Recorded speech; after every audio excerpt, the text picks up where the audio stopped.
Bienvenue dans la salle virtuelle des conférences co-organisées par Agrénium et l'Académie d'agriculture de France. Donc, c'est la deuxième conférence que nous organisons sous ce format d'une heure et avec le dispositif Zoom. Et donc, on remercie Marc-André Sellos d'avoir accepté au pied levé de faire cette conférence, dont le titre m'a beaucoup surpris, puisqu'il est question de Belle au bois dormant. Alors, on va très vite savoir qu'est-ce qu'il y a derrière ce conte. Et j'en profite aussi pour remercier Aristide qui assure la technique et qui va nous dire quelques petits mots d'ailleurs sur l'aspect technique. Oui, bonjour à tous et à toutes et bienvenue à ce webinaire. Alors, je vais vous expliquer des petites choses techniques. Si vous avez des questions à poser à Marc-André Solès sur le sujet du webinaire, n'hésitez pas à passer par la partie Q et R qui est en bas de votre écran, qui est la partie questions et réponses. On fera des pauses à deux moments du webinaire pour remonter toutes les questions.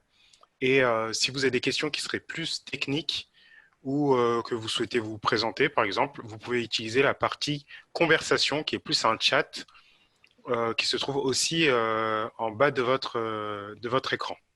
Voilà. J'ai pas d'autres choses à ajouter. Moi, je serai toujours présent au niveau du chat pour vérifier que tout fonctionne bien et pour faire des retours si on a des petites anomalies techniques. Voilà. Bah, écoute, Marc-André, nous sommes plus de 100, donc bravo, et, et je pense que tu peux commencer. Très bien. Alors, d'abord, merci de votre attention et d'être venu. De toute façon, ce qui est pratique là par rapport à une salle de réunion, c'est que quand on s'ennuie, on peut s'évanouir. Donc, on peut disparaître. Alors, j'espère que vous ne vous ennuierez pas parce que ce que j'ai à vous dire, c'est quelque chose qui, en fait, vise à la fois à dire en quoi l'agriculture nous enseigne beaucoup de choses sur l'évolution, mais surtout, en quoi demain, on pourrait beaucoup plus prendre en compte les connaissances et les savoirs des sciences de l'évolution pour une autre agriculture, pour résoudre certains problèmes qui paraissent éventuellement difficilement contournables à l'heure actuelle.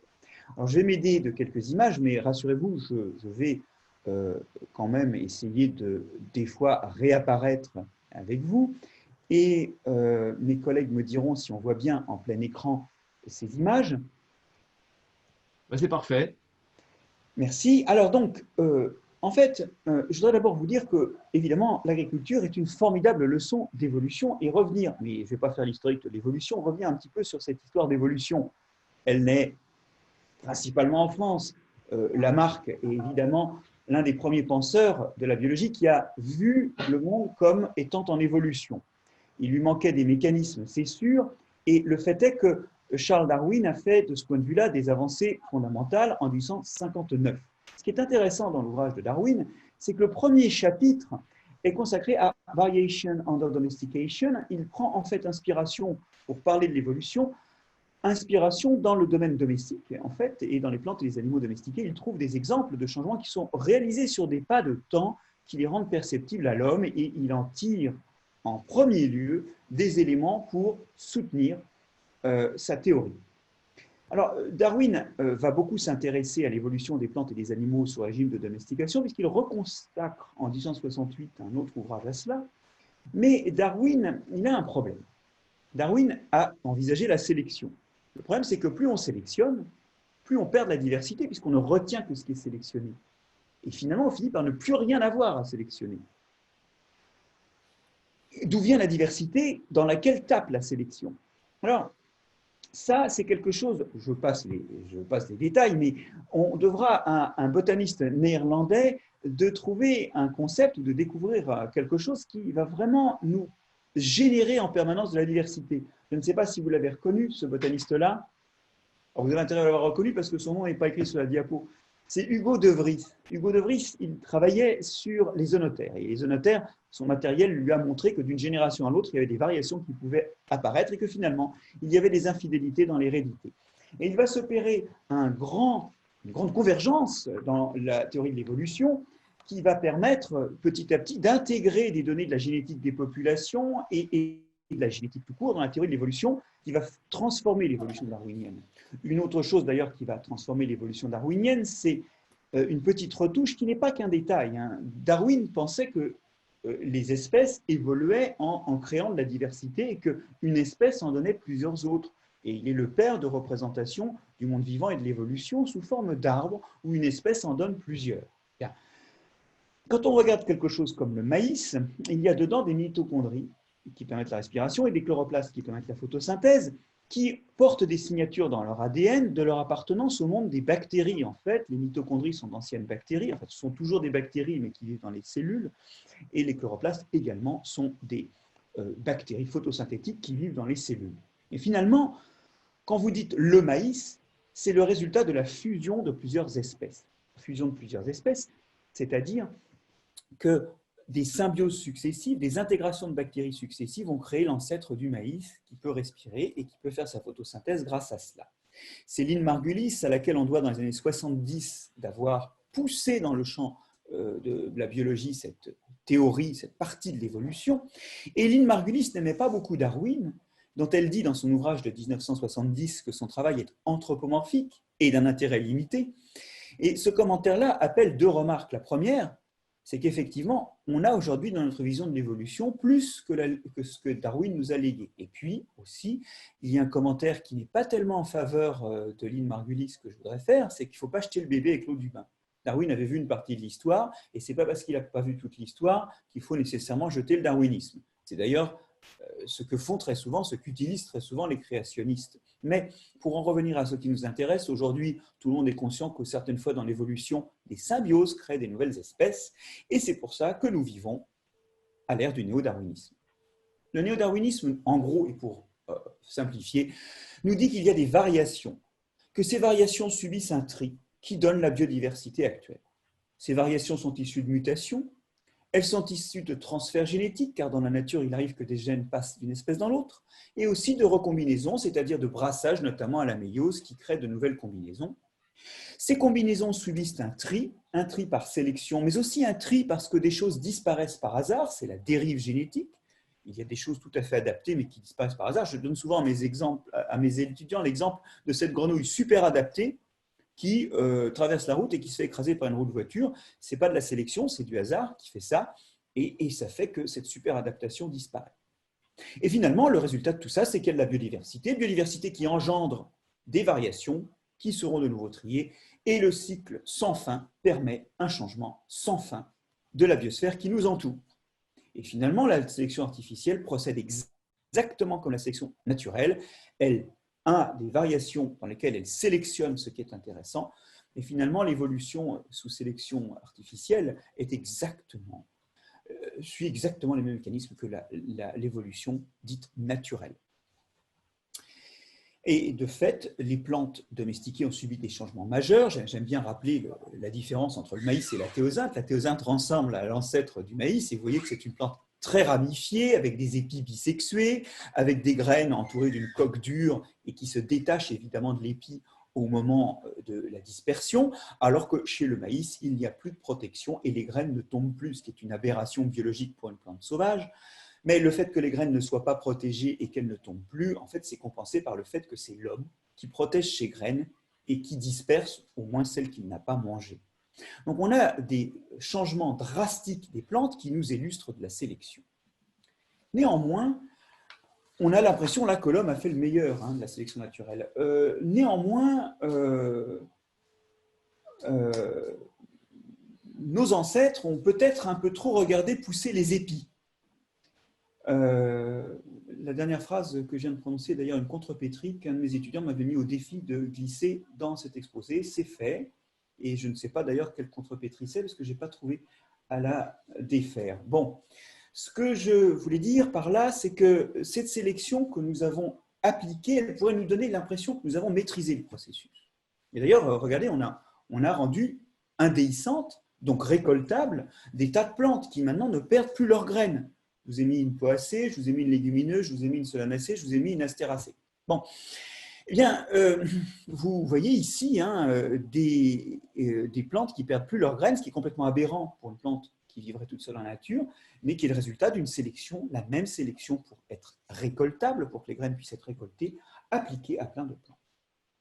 Cette sélection, d'ailleurs, peut se faire rapidement. Darwin nous raconte l'histoire d'un dénommé Beckman qui, dans sa serre, a essayé, à partir de folles avoines, donc des avoines férales, sauvages, de resélectionner une avoine. Et en 8 ans, dans sa serre, il arrive à resélectionner des avoines qui, à l'époque, sont aussi efficaces, aussi rentables que les avoines sauvages.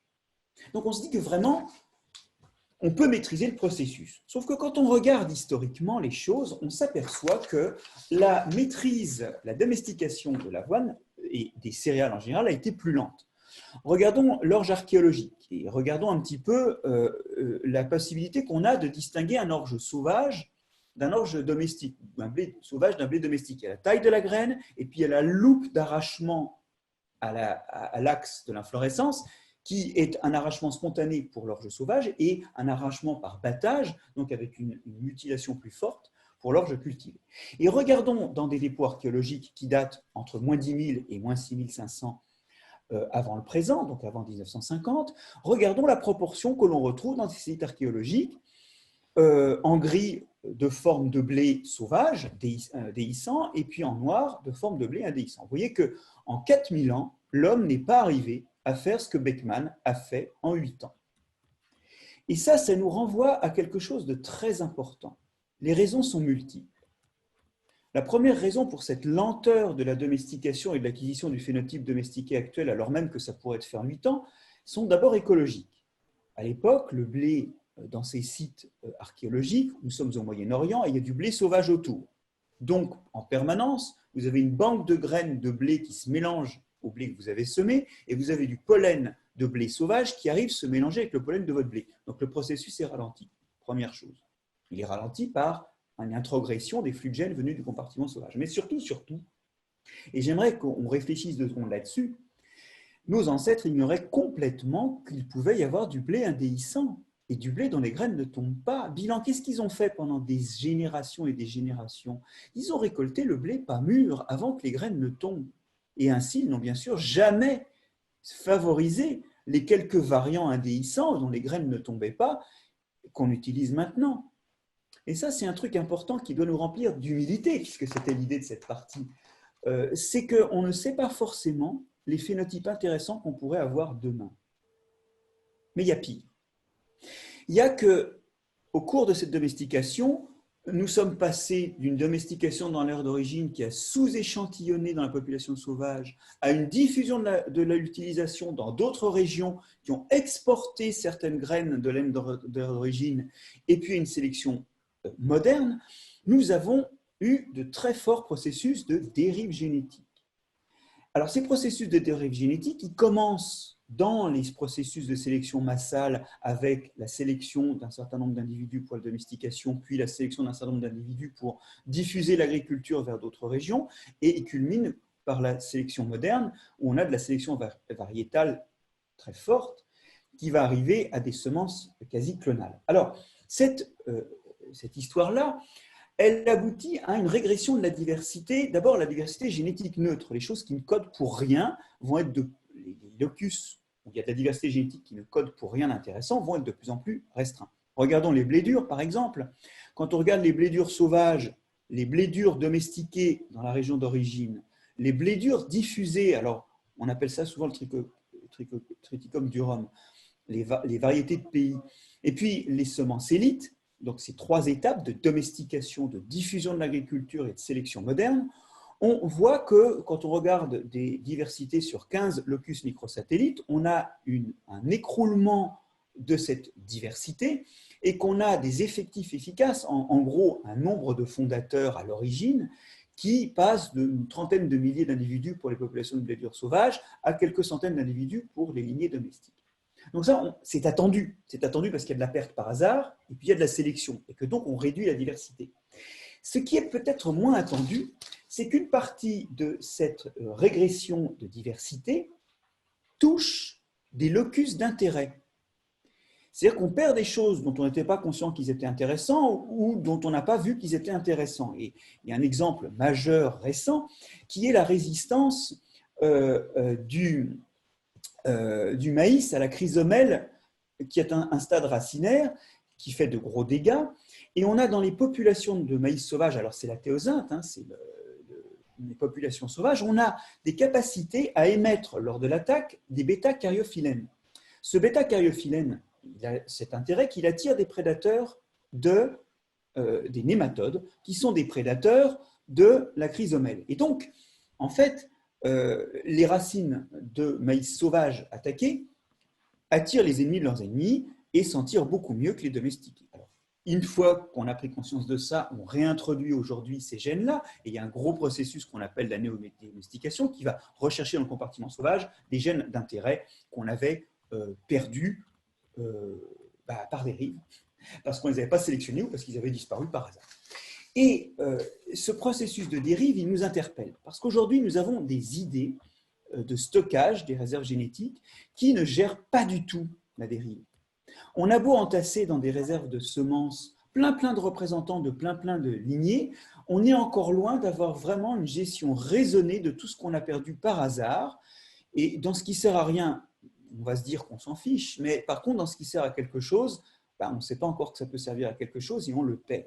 Aujourd'hui, il faut vraiment se dire que des réserves de semences comme celles qui ont été installées au Svalbard sont des réserves qui sont certes intéressantes, mais ne gèrent pas forcément complètement le problème de la dérive. Et on a beau entasser plein de choses, on a un vrai problème aujourd'hui à préserver l'intégralité des ressources génétiques. La dérive est un défi. Elle n'est pas forcément gérée dans nos collections. Quand je regarde les jardins botaniques, par exemple, elle n'est vraiment pas gérée, qui sont en fait des mouroirs par perte de diversité, d'autant plus que les effectifs étant petits, la dérive s'y exerce d'autant plus. Donc, on a une humilité, c'est qu'aujourd'hui, on ne sait pas bien gérer dans nos collections la dérive. On essaye, mais c'est un enjeu qui, en fait, est difficile, car dans une collection, on ne peut pas avoir un grand nombre d'organismes ou d'accessions. Or, moins les accessions sont nombreuses, plus la dérive et le risque de perte par hasard est fort. Mais il y a plus. Et là, on rentre dans l'humiliation. C'est que nous avons des fois des problèmes d'échecs qui sont liés, des échecs qui sont des échecs évolutifs liés à nos pratiques. Alors, pour fixer les idées d'abord, je vais travailler avec juste les antibiotiques. Là, on parle de santé. Et ce qu'on voit, c'est qu'on voit les résistances aux antibiotiques qui flambent. Vous avez ici les résistances à l'amoxicilline et aux céphalosporines de troisième génération, avec les pourcentages de résistance des bactéries, les classes de résistance des bactéries. Vous voyez que ce sont des choses qui s'envolent. Et aujourd'hui, on a quand même 10 000 morts par an en France à cause des résistances aux antibiotiques, des gens qui sont infectés par des bactéries qu'on n'arrive pas à soigner. Alors, il faut comprendre que ces résistances aux antibiotiques sont consubstantielles aux antibiotiques. Les antibiotiques, c'est la récupération par l'homme des moyens de lutte entre les microbes. Et il faut bien comprendre que quand un microbe a un antibiotique pour en tuer un autre, c'est que lui-même est résistant. Sinon, cette propriété s'écrase tout de suite. Et vous avez quelques images ici qui vous montrent, quelques données qui vous montrent que les résistances aux antibiotiques sont très anciennes. Elles datent d'avant les antibiotiques. Simplement, quand on utilise un antibiotique, on les sélectionne. On les réveille, on les amplifie et elles finissent par faire que l'antibiotique, qui est une victoire le jour J, est une victoire à la Pyrrhus, car le lendemain, eh bien, en fait, on a sélectionné des résistances et l'antibiotique ne marche plus. Et ici, on sait très bien que l'agriculture, j'ai ici quelques données, vous voyez, sur les disques de résistance, il y a les degrés de résistance de bactéries du tube digestif de poulet à la colistine. L'agriculture est une grande gourmande en antibiotiques et cette gourmandise favorise l'effet de sélection générale et peut revenir chez l'homme. Ça ne veut pas dire qu'il ne faut pas utiliser ces antibiotiques, mais on va arriver à la solution, il faut les réutiliser avec une vision évolutive. Je vais vous donner un exemple un peu dramatique de la résistance, cette fois-ci aux fongicides, avec l'exemple des Pays-Bas. Aux Pays-Bas, les cultures de plantes à fleurs demandent des soins par rapport à des pathogènes du sol, notamment Aspergillus fumigatus, qui est un champignon qui met vraiment en échec la culture. On utilise des dérivés de la famille des triazoles. Mais il se trouve que ces triazoles sont en fait aussi utilisés pour les aspergilloses humaines. En fait, on a un problème. Les champignons sont évolutivement très proches des animaux. Et ça, c'est un vrai problème. Ce qui est dangereux pour l'homme, pour les animaux, pardon, est en général assez dangereux pour les champignons et vice-versa. Du coup, il y a très peu de fongicides qui ne soient pas dangereux pour l'homme. Et donc, on a très peu le choix des fongicides et les triazoles, c'est un peu un des outils majeurs. Or, comme on commence à sélectionner des résistances chez Aspergillus fumigatus au triazole, eh bien, on commence à avoir des problèmes avec ces résistances chez l'homme. Les aspergilloses humaines sont aussi dues à des aspergillus du groupe fumigatus. On a 500 000 cas par an dans le monde, et c'est un vrai problème pour les gens qui sont immunodéprimés. Ces maladies qui se développent en fait surtout dans les poumons. Eh bien, on se retrouve avec un petit problème qui est que hier, 60% des aspergilloses pouvaient être guéries par des triazoles, et c'est encore le cas un peu partout dans le monde, mais dans des régions où on les utilise beaucoup en agriculture, comme aux Pays-Bas, on a jusqu'à 90% des infections qui sont résistantes au triazole et qui se soldent éventuellement par des issues fatales. Alors on le voit, on est ici dans des problèmes où on n'a pas géré l'évolution. Et je vais maintenant, et avant peut-être de prendre quelques questions, conclure ça et montrer un dernier exemple. En fait, aujourd'hui, on réalise que la santé n'est pas compartimentée et que la santé des plantes, vous voyez, ou la santé des animaux est liée à la santé des hommes. Et il y a ce très beau concept très heuristique de One Health qui nous dit, finalement, santé animale, santé humaine, santé environnementale, dont celle des plantes, il y a des liens et il faut gérer tout ça ensemble. Dans les échecs évolutifs, je voudrais aussi revenir sur un petit problème autour de la viticulture. La viticulture, elle utilise une kyrielle de cépages à travers le monde entier. Elle utilise une kyrielle de cépages, et ces cépages, vous le voyez, sont issus de reproduction sexuée entre eux. Par exemple, vous avez sur cet écran quelque part le Cabernet Sauvignon qui porte bien son nom. Il est né du Cabernet et du Sauvignon. Cela dit, nos cépages, nous les multiplions de façon asexuée. Et cette multiplication asexuée a posé de grands problèmes quand des pathogènes sont arrivés d'Amérique, où il y avait d'autres espèces de vitis qui avaient évolué pour s'adapter à ces pathogènes. Et quand ces pathogènes sont arrivés en Europe, c'était des catastrophes. Le mildiou est arrivé comme ça. L'oïdium, vous le voyez, a provoqué vers 1850 un effondrement terrible de la production. Et puis un autre pathogène qui est arrivé vers 1880, le phylloxéra a provoqué un autre énorme effondrement de la production, aux conséquences d'ailleurs socio-économiques majeures. Ne revenons pas là-dessus. Les solutions qui ont été trouvées pour le phylloxéra, ça a été soit d'utiliser des produits toxiques pour l'homme, donc ça a été abandonné, soit de faire des hybrides franco-américains, mais qui avaient des goûts un peu bizarres. Les cépages hybrides étaient une solution parce qu'ils introgressaient dans nos vitis vinifera des résistances américaines, mais bon, ça ne donnait pas du très bon vin. Et la dernière solution qui a été trouvée, c'est le greffage. Je récupère pour la partie aérienne le cépage européen qui, lui, est résistant au phylloxéra pour la phase foliaire du phylloxéra, et je le greffe sur un porte-greffe qui est un cépage américain ou un hybride. Vous voyez, les principaux porte-greffes sont soit des cépages américains, comme le 44-53, soit des hybrides comme le Fercal, qui sont des hybrides entre différents cépages américains et qui donc portent la résistance racinaire au phylloxéra. Et donc, on a gagné contre le phylloxéra. Sauf que cette technique de greffage a préservé à l'identique nos vieux cépages, qui n'ont pas les résistances à tous les parasites, mildiou, etc., introduits d'Amérique. Le greffage a contourné le problème finalement et a permis de continuer à multiplier végétativement nos cépages sous la forme de greffons, et a en quelque sorte fait une recombinaison grossière, pas sexuée, entre la partie racinaire et la partie aérienne. Et oui, mais le problème, c'est qu'il y a un prix à ça. Ce prix, c'est qu'aujourd'hui, nos cépages sont toujours très sensibles aux champignons introduits d'Amérique, oïdium, mildiou, et pour l'équivalent de 4% de la SAU, nous avons une viticulture qui consomme beaucoup d'intrants, donc beaucoup de fongicides. Et notamment un des fongicides de prophylaxie, c'est la bouillie bordelaise, qui finit par poser certains problèmes dans les sols. Encore que dans les sols de viticulture, le cuivre est rapidement immobilisé. En fait, le cauchemar de la viticulture, c'est que la coévolution, c'est-à-dire la capacité de sélectionner des cépages résistants à la vigne, est complètement interrompue par le maintien du greffage. Oïdium, mildiou, black rot sont aujourd'hui en train de jouer des sales tours. Est-ce que c'est insoluble? D'abord, j'attire votre attention sur le fait que pour de bonnes ou de très mauvaises raisons, on juge comme on veut. Le livre dont je montre la couverture, je ne l'aime pas beaucoup dans sa démonstration et dans son état d'esprit, mais néanmoins, il y a aujourd'hui des gens qui se posent des questions sur les pesticides et on ne pourra pas éviter de répondre à ces questions. On est sous une pression du consommateur qu'on doit gérer et il y a une voie de sortie.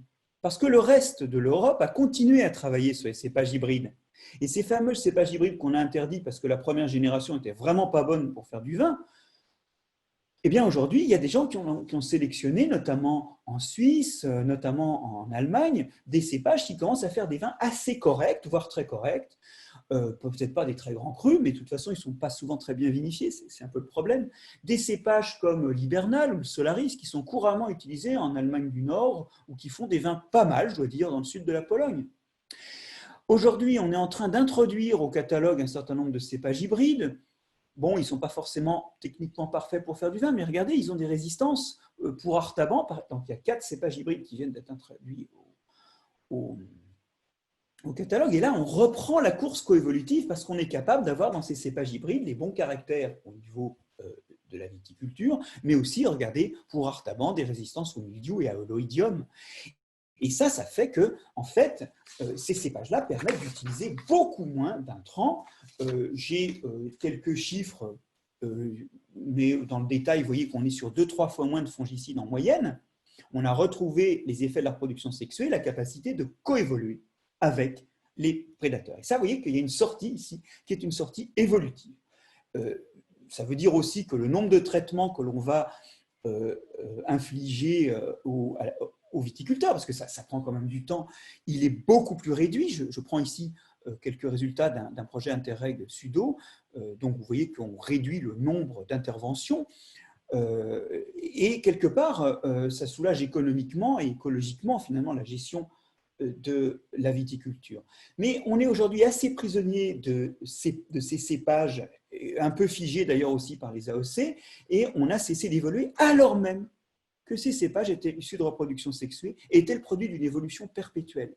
Aujourd'hui, en se fixant sur les cépages issus de l'histoire, on arrête la coévolution avec les microbes et on est obligé, par des interventions un peu lourdes techniquement, économiquement et chimiquement, on est obligé de reprendre ça. Mais demain, moi je suis sûr que les pépins, la reproduction sexuée nous donnera de nouveaux cépages et il reste à trouver des bons cépages adaptés et au changement climatique, et au terroir, et aux pathogènes. Et c'est là que je vais vous proposer ensuite quelques pistes d'avenir. Mais avant, peut-être qu'on peut prendre une ou deux questions. Je vais donc arrêter le partage et proposer à Philippe de reprendre la main. Eh bien, écoute, Marc-André, je pense que ça va être très intéressant puisque tu as en fait question, observation de ton confrère Michel Dron, qui est donc secrétaire de la section production végétale à l'Académie d'agriculture. Alors, la première de ces questions observations, c'est la suivante. Le brassage avec les sauvages a été vrai lors des étapes initiales de la domestication au Moyen-Orient, où les deux États étaient en contact, mais rapidement les hommes ont introduit les espèces en début de domestication dans des zones où les sauvages étaient absents. Donc c'est vrai, mais jusqu'à un certain stade. Et la deuxième question, qui est plus une question cette fois-ci, ce que l'homme appelle pathogène est un élément de l'écosystème dans lequel l'espèce humaine évolue au même titre que les autres espèces. L'homme a la chance d'avoir acquis les moyens et les outils de combattre ceux des micro-organismes qui lui posent problème. N'est-ce pas un challenge à son intelligence de manière permanente ? Alors, oui. Alors, bonjour à Michel d'abord, qui est plus qu'un ami, c'est un maître que je respecte et qui a, pour le coup, sans doute beaucoup plus de finesse que moi pour parler des parasites des plantes. Hein. Mais en tout cas, bon, je suis tout à fait d'accord que dans l'aire d'origine, il y a encore des flux génétiques avec la population sauvage. Et puis après, effectivement, quand une culture est exportée hors de l'aire de distribution de la forme sauvage, les échanges génétiques s'arrêtent. Et d'ailleurs, il y a des beaux travaux qui montrent que plus long a été le temps dans l'aire d'origine, moins la dérive est forte. Parce qu'il y a eu le temps que repasse tout un tas de gènes sauvages vers le compartiment domestiqué. Donc, c'est tout à fait exact. Alors maintenant, challenge, défi, oui, bien sûr. Et d'ailleurs, en fait, mon idée aujourd'hui, c'est d'amener une vision évolutive à la façon de relever le gant, de relever le défi. Mais évidemment, nous avons une évolution culturelle. C'est une évolution aujourd'hui aussi. Hein. C'est une forme d'évolution biologique, l'évolution culturelle. Ce sont des traits transmis, qui sont transmis de façon variable. Tous les enseignants savent que les étudiants ne recopient pas le message de la même façon. Dans cette variation, on sélectionne les bonnes idées. Et l'évolution culturelle, qui est un aspect de l'évolution biologique, avec une transmission non ADN, mais par interaction entre générations, elle peut aller beaucoup plus vite. Et je ne suis pas en train de dire qu'il faut retrouver l'évolution biologique comme seul outil. Évidemment, nous sommes des hommes des animaux culturels avec une culture, et on a aussi droit à autre chose que l'évolution biologique des organismes qui nous intéressent, ça c'est sûr. Mais simplement, si on peut faire de l'évolution biologique un outil supplémentaire, eh bien, ça arrêtera d'être la belle le bois dormant. Parce que c'est ça l'histoire. Tout le monde est d'accord avec l'évolution, mais personne ne la pratique. À commencer par les médecins, dans les prescriptions d'antibiotiques, qui ne font que faciliter le chemin vers l'antibiorésistance pour les microbes. Je ne leur jette pas la pierre. Je dis juste qu'il est temps de passer d'une acceptation béate du fait que nous sommes tous évolutionnistes à une action basée sur cet outil.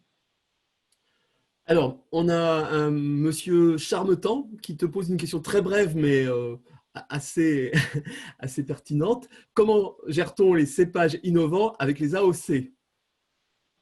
Il faut gérer les AOC. Elles ne sont pas coulées dans le marbre. On a fait du très bon pinard avant les AOC. Bon. On a fait aussi du très mauvais. Donc, oui, les AOC sont un problème, mais bien au-delà des AOC, il y a le problème des consommateurs aussi. C'est là qu'on revient à une autre question qui est la formation aussi des citoyens. Aujourd'hui, les consommateurs, ils veulent du pinot noir, ils veulent du sauvignon, ils veulent du cabernet sauvignon. Ils ont une demande en fait de ces cépages. Et il va falloir éduquer les gens au fait que il y a peut-être des nouveaux cépages qui peuvent faire d'aussi bons vins. Alors, il y a une stratégie que moi je n'aime pas beaucoup, une stratégie utilisée par certains sélectionneurs de cépages hybrides. Ils leur donnent des noms, alors je vais pas avoir d'exemples qui me reviennent en tête, des noms qui ressemblent, par exemple Souvigné gris, ou qui sont, je vais inventer un nom, genre Chardonnay rouge, vous voyez, qui sont dérivés qui réutilisent des noms de cépages existants. Alors ça énerve beaucoup les œnologues, parce qu'ils crient à l'invasion. D'ailleurs, il y a même des œnologues qui disent on ne devrait pas dire cépage quand ce n'est pas du pur vitis vinifera, ce qui est faux. Consultez le dictionnaire de la langue française, vous verrez que les exemples donnés par le Trésor de la langue française, dedans, il y a des cépages hybrides. Donc, il n'y a pas de problème là-dessus. Mais il y a une forte réticence des œnologues, il y a une résistance réglementaire à cause des AOC, mais ça peut évoluer. Je crois que la résistance majeure, c'est la demande du consommateur. Et là, c'est là qu'on voit que l'évolution culturelle doit aussi jouer pour trouver dans la détermination d'une solution. Ça ne viendra pas juste comme une solution technique. De toute façon, chaque fois qu'on essaie de jouer sans les consommateurs, ça se passe mal. Est-ce que tu acceptes encore une question ou tu veux Bien sûr. Bon, alors, une question, cette fois-ci de ton confrère de section, de Mick Job, qui te dit tu as beaucoup parlé de domestication, supposant que l'homme ait joué un rôle important dans l'évolution des plantes et des animaux, certes, mais quid de l'invention de la fleur chez les angiospermes, intervenue chez Amborella il y a quelques 130 millions d'années, sans que l'homme n'ait rien eu à y faire. Et pourtant, l'apparition de la fleur, abominable mystère de Charles Darwin, est un fondement de l'agriculture. Ton avis ? Alors Dominique, désolé de ne pas avoir l'occasion d'aller vider un godet à côté de l'académie après pour rediscuter de ça plus longuement. Désolé, mais ce sera pour plus tard. Bonjour donc. C'est tout à fait exact. L'évolution sans l'homme, elle a déjà créé des choses terriblement complexes, terriblement complexes. J'ai la chance ici d'avoir quelques iris à côté de moi. Je ne sais pas si on va les voir là. Ah oui, non, on ne va pas les voir parce que j'ai mis un fond d'écran. Je ne me lasse pas de regarder les pistes d'atterrissage, les guides pour les insectes, les co-adaptations de l'étamine qui va aller frôler l'insecte. La fleur est un des endroits où effectivement la capacité d'innovation technique liée à l'évolution naturelle est énorme. En même temps, il y a un des iris, là, quand je l'ai ramassé, il y avait un insecte qui avait fait un trou pour aller chercher le nectar directement sur le côté. Et donc, toute cette architecture géniale de l'iris, je vais quand même vous en montrer un, toute cette architecture géniale de l'iris, le trou qu'avait fait l'insecte, elle avait bypassé. Donc, si vous voulez, l'évolution des insectes challenge les meilleures réalisations de l'évolution de la fleur. Bref, je suis tout à fait d'accord, effectivement, que l'évolution biologique fait des choses merveilleuses. Simplement, l'homme, il a aussi fait des choses pas mal. Je veux dire, quand vous regardez le maïs par rapport à la thésinte, c'est quand même vachement plus pratique à manger, ne serait-ce que parce qu'il n'y a pas d'emballage autour de chaque graine. Et mon idée, c'est que maintenant qu'il maîtrise l'évolution, il pourrait le faire encore mieux. Par parenthèse, et si tu me permets, Dominique, très respectueusement de reprendre un tout petit peu la formulation, même si peut-être le fait de l'avoir tapé l'a rendu rapide, il s'est passé là, dans la formulation, l'idée qu'Amborella était l'ancêtre des plantes terrestres. Mais attention, Amborella, c'est une plante actuelle. Mon frère, même si c'est mon grand frère, n'est pas mon ancêtre. Et donc, ce que je veux dire par là, c'est que la formulation ici illustre un de ces problèmes qu'on a à manipuler spontanément l'évolution. En fait, l'idée, c'est qu'un ancêtre commun à Amborella et à l'iris a inventé la fleur. Et plus on étudie la fleur fossile, à partir soit de fossiles, soit de reconstitutions basées sur des phylogénies, plus on s'aperçoit qu'elle ne ressemble pas à la fleur d'Amborella, qui, de son côté, a aussi évolué. Voilà, c'est la fameuse histoire, l'homme ne descend pas du singe, les deux descendent d'un ancêtre commun qui avait peut-être plus à voir avec un singe qu'avec nous, et encore. Vous voyez, le chimpanzé, par exemple, il a inventé le up walking, hein, marcher sur les papates de devant, donc lui aussi, il a le droit d'avoir inventé des choses. On a trop souvent cette idée des fossiles vivants. Or, tout a évolué et toutes les lignées, finalement, sont actuelles. Et ça, c'est un concept qu'on a parfois du mal à figer. On pense vraiment à certains organismes comme des fossiles vivants. Ça n'existe pas, les fossiles vivants. Tout le monde évolue. Plus ou moins vite, hein, mais tout le monde évolue. Tu souhaites continuer ou... Oui. Sinon, on a encore beaucoup de questions, mais je te les poserai après. J'ai presque fini, et donc je vais pu être très long, mais je voudrais vous montrer quelques fois où cette histoire-là, l'évolution comme outil d'action, et non plus comme un truc que l'on... Oui, parce que là, on subit l'évolution des pathogènes, on subit l'évolution des mauvaises herbes. C'est un peu la mauvaise nouvelle, l'évolution des fois, hein, l'évolution de ceux dont on n'a pas envie. Vraiment, c'est fatigant. Mais des fois, ça se passe mieux. Par exemple, qu'est-ce que je peux proposer par rapport à la résistance aux antibiotiques, dont on a vu qu'elle était en train de nous envahir? Typiquement, il y a des fois où on arrive à gérer l'émergence des résistances, et voilà l'exemple. Mais ce qui est désastreux, c'est que cet exemple, il est empirique, il n'a jamais été pensé théoriquement, mais ça a été la seule solution, c'est la trithérapie. Je vous rappelle, la trithérapie consiste à donner 3 drogues aux gens qui sont atteints du sida. Pourquoi? Parce que ces 3 drogues ont des cibles indépendantes. Parce que la probabilité qu'un virus devienne résistant à une drogue, c'est une chance sur, allez, 1 million. Mais la probabilité que ce soit le même virus qui acquiert 3 résistances, il y a une chance sur 1 million, 2 millions, 2 millions. Et ça, quand on regarde la population de virus dans un organisme humain infecté, eh ben, il y a moins de 1 million, 2 millions, 2 millions de virus, même s'il y en a beaucoup. Et donc, il n'y a pas assez de virus pour que cette probabilité se traduise par un individu, par une forte probabilité d'apparition d'un individu. Et donc, ça veut dire qu'en fait, la trithérapie, c'est ce qu'on appelle un mur sélectif. C'est un truc qui fait qu'il n'y a pas d'évolution qui le court-circuite. Alors, c'est malheureux que ça ait été pensé empiriquement. Je rappelle que les médecins n'ont pas d'évolution dans leur formation. Et ils n'ont pas non plus d'ailleurs d'écologie, alors même qu'ils gèrent un écosystème microbien, le microbiote humain. Alors, ils ont l'impression de gérer l'emballage, ils gèrent quand même un écosystème. Et donc là, on a beaucoup, je pense, et d'ailleurs, il y a des retours d'expérience de l'agriculture qui peuvent être intéressants en médecine, on a beaucoup à enseigner pour que des succès comme la trithérapie ne soient pas des produits de l'empirisme, mais des produits d'une pensée. Revenons à l'agriculture. Vous remarquez que, par exemple, les résistances qui sont choisies dans les 4 cépages Vidoc, Floréal et Artaban et Voltis, ce sont des résistances polygéniques. Alors ça, c'est intéressant parce que comme il y a plusieurs gènes qui confèrent cette résistance, c'est plus difficile à contourner pour les pathogènes, parce que là encore, c'est le même raisonnement. Mais je vais maintenant vous citer un exemple où je vais piller allègrement les diapos d'un collègue, Benoît Morel, qui est au premier plan sur cette photo d'équipe, dans l'UMR BGP, qui va vous montrer un autre succès en termes de mur évolutif, qui commence avec toutes les allures d'un paradoxe. Regardez plutôt. C'est l'histoire de la Pyrrhicularius du riz, Magnaporte grisea, qui détruit chaque année l'équivalent de la nourriture de 60 millions de personnes. C'est une saloperie, on peut le dire.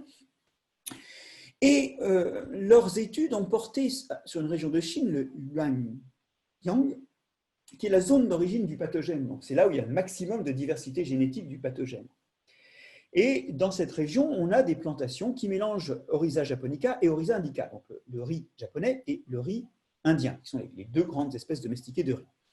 Et en fait, ça mélange même, parce que c'est encore de la sélection massale, ça mélange des variétés traditionnelles pour chaque espèce depuis au moins 100 ans. Il y a ces grandes diversités de variétés. Et les rendements ne sont pas ridicules, regardez, 5 à 7 tonnes par hectare, mais il n'y a pas besoin de fongicides parce que la maladie n'est pas là. Alors ça, c'est bizarre, parce qu'on est dans l'ère d'origine, et c'est là que sans doute la coévolution a été la plus longue, et donc on devrait avoir tout un tas de parades évolutives dans la diversité génétique de Magnaporte grisea. En fait, on a des petits îlots de Japonica dans un océan d'Indica, et quand on regarde ce qui se passe, on s'aperçoit que qui est adapté à Japonica ne l'est pas à Indica, et qui est adapté à Indica ne l'est pas à Japonica. Voilà les expériences en question. On a donc, je ne sais pas si on voit mon curseur, on a des spores qui ont été ramassés sur du Japonica ou sur du Indica. Et on va les mettre sur du riz Japonica ou Indica. Alors, spores issus de Japonica sur Japonica, gros succès. Spores issus d'Indica sur Indica, gros succès. Par contre, quand on change d'hôte, le succès n'est pas bon. Donc on voit qu'il y a déjà une barrière spécifique. Mais il y a aussi tout un tas de diversité variétale qui fait que le Magnaporte qui réussit sur un pied, quand il va changer de pied, ça ne va pas forcément être idéal pour lui. Le bilan, c'est qu'on a vraiment un obstacle ici à l'évolution. Alors, en fait, les équipes de l'UMR-BGP ont travaillé sur des villages traditionnels où il y a beaucoup de graines qui arrivent dans le village et où on utilise toutes les variétés et toutes les provenances sans jamais en jeter. Parce qu'il y a des règles sociales. D'abord, quand quelqu'un vous demande des graines, vous lui en donnez toujours. Donc, ça veut dire que les gens s'échangent pas mal de graines. Et surtout, on n'écoute jamais ce que les autres pensent des graines.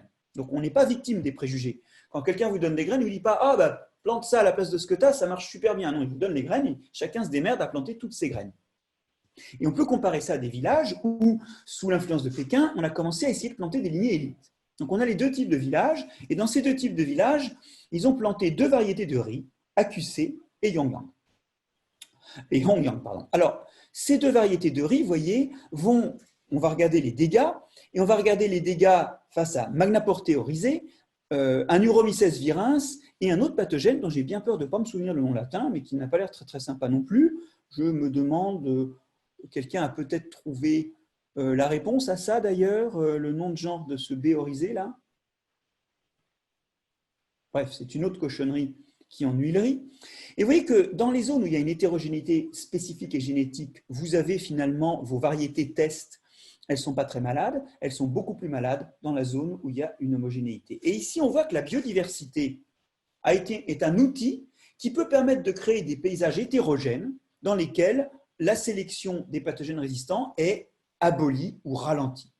Bon, il y a des gens qui travaillent à l'INRA de Grignon aussi sur des mélanges de semences de blé ou de céréales donc plus occidentales et qui ont aussi de très très beaux résultats sur les barrières à la propagation.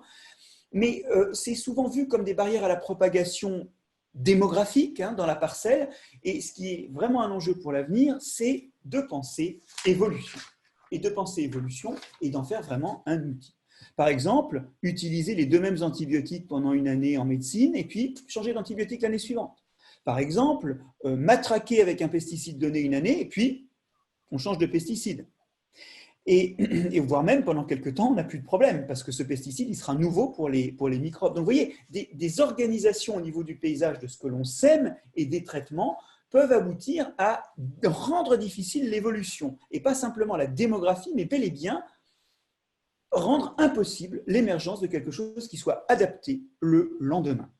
Parce qu'aujourd'hui, en appliquant nos pesticides un par un ou en ayant une homogénéité génétique aux parcelles, eh bien, en fait, ce qu'on est en train de faire, c'est qu'on facilite la voie évolutive en montrant une direction unique à l'indélicat, au pathogène. Demain, il faudrait que ce soit plus que du hasard, le hasard de ces coutumes du sud de la Chine ou le hasard de la trithérapie et de la lutte contre le sida qui nous donne ça, mais vraiment qu'on ait une politique ordonnée. Alors, Rudyard Kipling disait que Dieu avait fait l'homme jardinier parce qu'il savait qu'au jardin, la moitié du travail se fait à genoux. Alors, cette citation est en demi-teinte, d'abord parce que je ne crois pas vraiment que Dieu ait fait grand-chose pour nous, ça c'est mes convictions personnelles, et la deuxième chose, c'est que je ne pense pas qu'on se baisse encore beaucoup en agriculture, même si on se baisse encore des fois.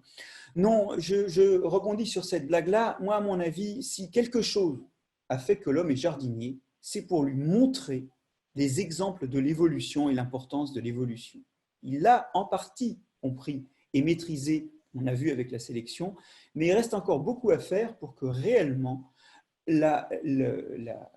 l'évolution et la théorie de l'évolution féconde notre vision d'une stratégie de lutte intégrée dans le temps, où le geste d'aujourd'hui est vu aussi à travers ses conséquences demain. En ce sens, l'évolution est une belle au bois dormant, car nous sommes tous évolutionnistes. S'il y en a qui ne le sont pas dans cette audience, ils peuvent se manifester. Vous verrez, ça ne fera pas grand monde.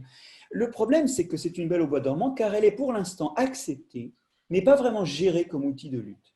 Et c'est pour ça que je voulais vous parler aujourd'hui de ça. Maintenant, je suis disponible pour les questions. Je pense qu'une agriculture évolutive, c'est l'objet de demain. C'est de vraiment l'utiliser, l'agriculture, pour anticiper le coup d'après, en jouant le coup d'à présent. Car au fait, c'est une partie d'échec, la coévolution. Et on veut tous éviter le mat. Voilà. Alors, on t'a retrouvé le nom de la petite bête, c'est Bipolaris oryzae. Et c'est André Fougeroux qui nous a donné la réponse. André, bon pour un café à l'occasion. Merci beaucoup. Donc André, tu seras bientôt académicien honoraire. Une question de Hubert de Rochambeau. Merci d'avoir parlé des cépages résistants sélectionnés par INRAE. Plusieurs centaines de cépages sont en préparation, mais ces cépages sont fixés et ils n'évoluent plus. Pour résoudre le problème des pesticides, les cépages résistants ne sont qu'un élément de la solution. Pour plus de détails, voir le territoire d'innovation Vitirev. Alors, je suis preneur de cette référence par mail parce que je serais très content de la lire et j'entends bien que les cépages ne sont pas la fin de l'histoire. Une fois qu'on aura un cépage, il sera utile quelque temps et puis, sans doute, il faudra en changer. Et ça, c'est un truc qui est gênant. C'est qu'en fait, il faut admettre qu'à cause de l'évolution, il n'y a pas de solution durable. Toutes les solutions demandent un réexamen à des temps différents et c'est une remarque tout à fait exacte que c'est vrai que bon, alors ils sont architecturés d'une façon qui rend difficile les résistances, mais ce n'est pas impossible qu'il y ait des résistances qui apparaissent et il faudra peut-être encore changer demain. Et c'est vrai que pour une plante dont on attend que le cycle de vie dépasse 25-50 ans, hein, quand même minimum, c'est plus difficile que pour une plante annuelle, cette idée qu'il faille changer de variété. Parce que ce n'est pas juste changer de stock de graines d'une année sur l'autre, c'est malheureusement un moment arracher et replanter. Cela dit, vous savez, je pense qu'aujourd'hui, le changement climatique et les décalages qu'on observe entre les maturités phénoliques d'une part et les maturités sucrées d'autre part sont en train de détruire les belles adaptations que représentait, je ne sais pas moi, le pinot noir à la Bourgogne, et j'en pleurerais parce que moi je suis un amateur de vin de Bourgogne, ou un certain nombre de cépages comme le Cabernet Sauvignon, ou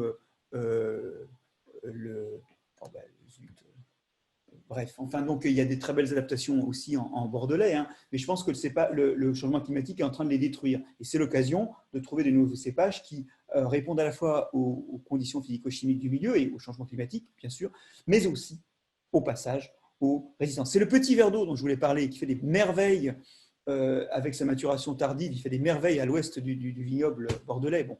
Mais ça, il en fait de plus en plus d'ailleurs, parce que comme il fait plus chaud, sa maturation est plus anticipée, mais il arrivera un jour où voilà, il va calancher, il ne sera plus adapté à ces circonstances-là. Donc, ce que je voulais dire par là, c'est qu'effectivement, cette remarque est pleine de bon sens. C'est un appel aussi à évoluer perpétuellement et à ne pas croire qu'il y aura une bonne solution pour toujours. Alors, une question d'André Charrier. Les stratégies de gestion dynamique des ressources génétiques sont connues, mais il manque les moyens et la vision à moyen terme. Réaction? C'est un commentaire que je reprends tout à fait. Je vois d'ailleurs qu'il y a une remarque de Jacques David qui pourrait répondre encore mieux que moi là-dessus. Hein. Je suis tout à fait d'accord. Mais ces moyens naîtraient aussi peut-être plus facilement si on avait, dans la formation, mis plus d'évolution. Par parenthèse, je m'occupe beaucoup moi, des programmes du secondaire et notamment des programmes de BCPST. Et une de mes fiertés, je le dis hein, sans vantardise, c'est d'avoir introduit 30 heures d'évolution dans les programmes de BCPST aux alentours des années 2011, hein, de façon à ce que ce soit dans la gypsière de nos futurs agronomes. Voilà. Alors, j'ai une question de Cyril Sevely. Sur la question des risques des fongicides pour la santé de l'homme, avez-vous une expertise sur la dangerosité des fongicides de la famille des SDHI sur l'homme, faisant débat entre l'ANSES et le collectif de chercheurs qui a conduit des études labo sur le sujet? Alors, il faut savoir une chose, c'est qu'évolutivement, hein, le groupe le plus proche des animaux, je le disais, mais un peu rapidement peut-être tout à l'heure, ce sont les champignons eumycètes. Ça nous met de côté les mildious et tout, qui sont eux plutôt vers les algues brunes, on va dire, d'un point de vue phylogénétique.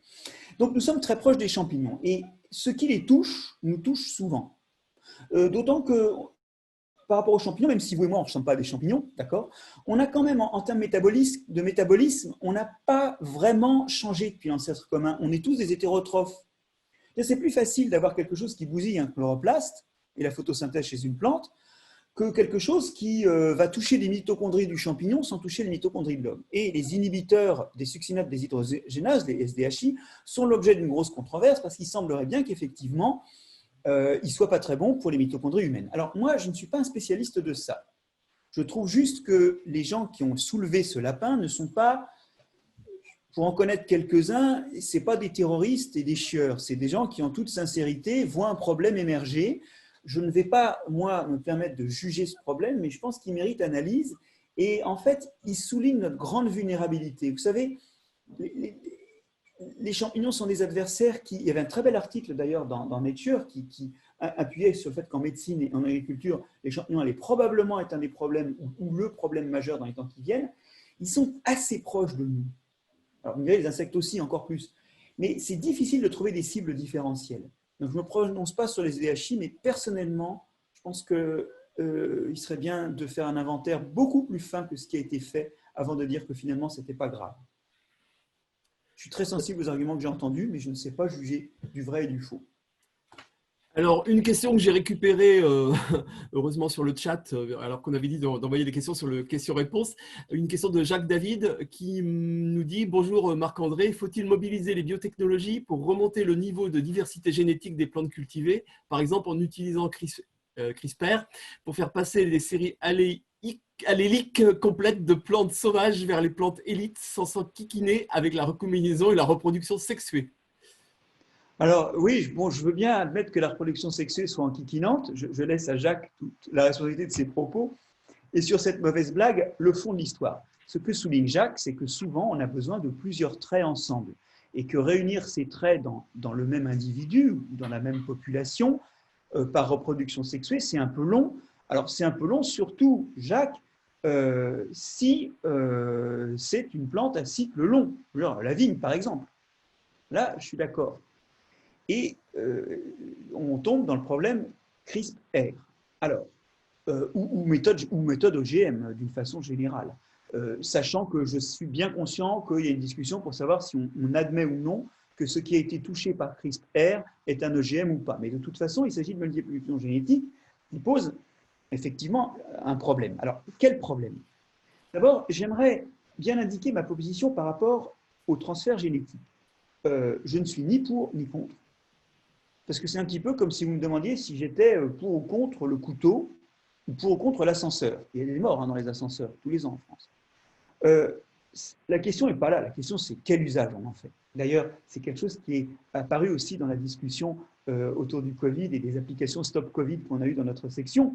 Le vrai problème, c'est l'utilisation qu'on fait de ces trucs-là. C'est moins la technologie en elle-même qui peut être le pire comme le meilleur. Donc, je suis en train de reculer, mais j'ai fait partie de ceux qui ont introduit l'idée que les gènes passaient d'espèce en espèce et qu'il y avait des transferts horizontaux dans la nature aussi. J'ai fait partie de ceux qui ont introduit ça dans le programme de terminale pour bien poser les choses. Je pense que le fait qu'il y ait du bricolage génétique, et notamment des transferts de gènes, ça existe aussi dans la nature. Ce n'est pas pour ça que c'est bon. Par exemple, les nématodes phytophages, qui bouffent quand même 5 à 10% de nos récoltes tous les ans, sont typiquement des OGM parce qu'ils ont acquis des gènes bactériens. Donc on voit que ce n'est pas forcément bon, mais ça existe et ça fait partie de l'arsenal. Est-ce qu'il faut l'utiliser ou pas? Alors, je ne voudrais pas rentrer dans un débat et qu'on se batte sur ces histoires-là, mais il y a un truc qui est clair. C'est que l'outil OGM, maintenant, il est proscrit par la plupart des consommateurs. Pourquoi? Parce que les consommateurs n'ont pas été pris dès le début, et les citoyens, en fait, n'ont pas été pris dès le début dans la discussion. Et si jamais on doit discuter de CRISPR pour justement réduire les temps d'obtention de variétés intéressantes, discutons-en ensemble. Et avant que les gens découvrent qu'un truc qui est sur leur table a été manipulé comme ça. Parce que sinon, on retournera au problème qu'on a pour les OGM, c'est-à-dire celui d'un débat qui est bloqué entre les pour et entre les contre, et qui oblige finalement à ne pas utiliser, dans la plupart des cas, les bonnes solutions, alors même que d'ailleurs, dans d'autres pays, on utilise des mauvaises solutions. Et ce que je veux dire, c'est bon, cette discussion, Jacques, il faut qu'on l'ait aussi avec les citoyens. Parce que les sciences techniques, je pense que ta question la résout d'emblée. C'est vrai que ça va plus vite. Je ne sais pas si j'ai bien répondu. Alors, une question de Jean-Louis Bernard, hein, qui est notre vaste président de l'Académie. Nous vivons dans un temps où certains disent que la réglementation étrangle l'agriculture. L'agriculture évolutive ne doit-elle pas être d'abord un état d'esprit qui doit garder beaucoup de souplesse par rapport aux réglementations? Bonne question. L'agriculture évolutive, c'est comme les OGM. Ça peut être le pire ou le meilleur selon ce qu'on en fait. Alors évidemment, je pense que c'est quelque chose qui doit pénétrer la prise de décision, la définition de nouvelles variétés, de nouvelles stratégies de lutte. Voilà, c'est une sorte de toile de fond, mais cette toile de fond doit vraiment être plus qu'un décor comme celui qui est derrière moi. Elle doit vraiment pénétrer les solutions que l'on trouve. Après, par rapport à la réglementation, bon, je ne me prononcerai pas là-dessus, mais j'ai tendance à penser aussi comme chercheur et vivant des évaluations et effectivement, il y a des problèmes de cet ordre, ça c'est sûr. Il y a un peu trop de réglementation. Par contre, ce que je pense, c'est que si un jour on doit vraiment lutter ensemble contre des maladies, et si on doit se dire telle année tel fongicide, telle année tel autre fongicide, pour justement créer un parcours du combattant infranchissable pour l'évolution des pathogènes, il y aura peut-être un besoin de coordination à l'échelle d'un paysage ou à l'échelle d'une région ou à l'échelle d'un pays ou de plusieurs pays. Et donc, sans vouloir appeler de la réglementation, et je pense que notre pathogène, il n'évolue pas dans les parcelles, il évolue dans l'ensemble des parcelles, et il y aura un moment, sinon de la réglementation, du moins de la coordination qui sera nécessaire. Alors, je propose peut-être de terminer avec une dernière question qui me paraît assez longue, de Jean-Marc Boussard. La principale leçon, il faut conserver de grands programmes de recherche, même quand on croit avoir trouvé des solutions. En même temps, il faut aussi éviter les faux problèmes.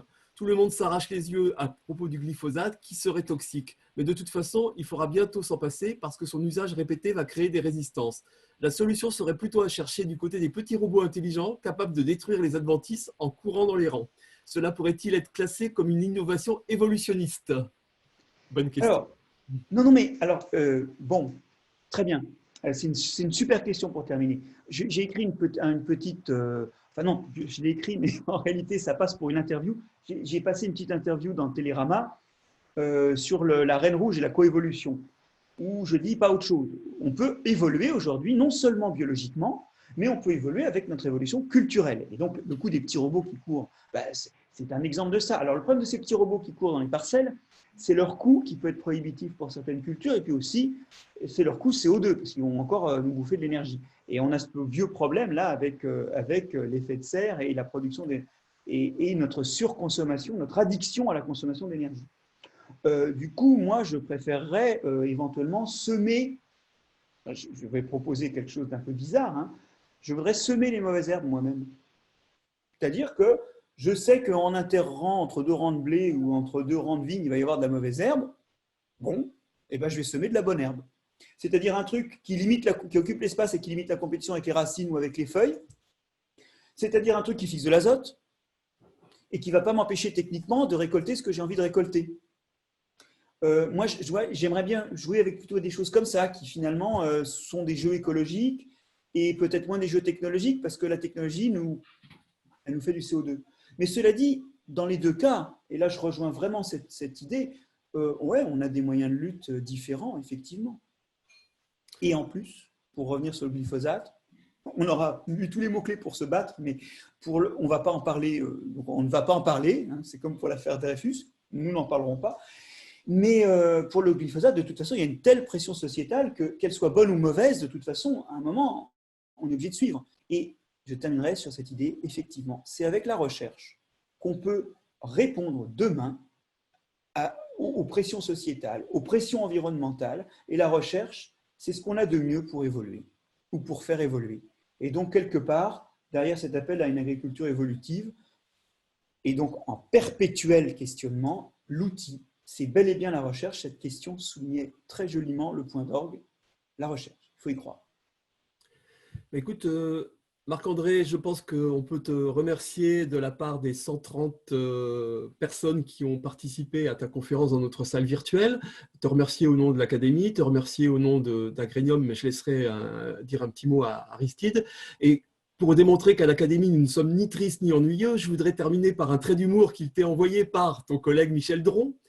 Et je vais lire très exactement ce qu'il te dit. Marc-André, toi qui es un grand voyageur, notamment dans des régions du Sud, tu as dû voir des vieilles personnes en Chine ou dans le nord-est du Brésil se mettre à genoux pour planter et pour désherber. C'était le petit trait par rapport aux genoux. Oui, oui, et c'est pas très bon pour les genoux. En tout cas, merci aux auditeurs.